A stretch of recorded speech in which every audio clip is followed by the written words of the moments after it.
Right now we are at the Hara, you know, we call it Hara, aka our neighborhood. This place is the corner, so we got a lot of smiling people living right there. All this place, I think 50%. I don't know, but we got a lot of people, a lot of smiling people right here.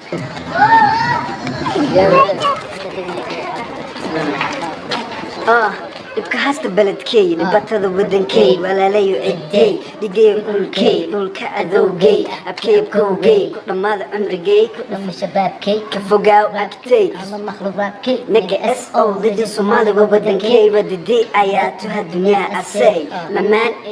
yemeney carabey my blue flag like the sky when it's sunshine in the middle what's that I mean I'm a fear my people killing children die nigga for what Somali Muslim Arabiya kursi dabara duliyaa ku hiraa soo joog laga waay soo jiif laga hela jannada adduunka afrikana geeska Soomaaliya anoo laato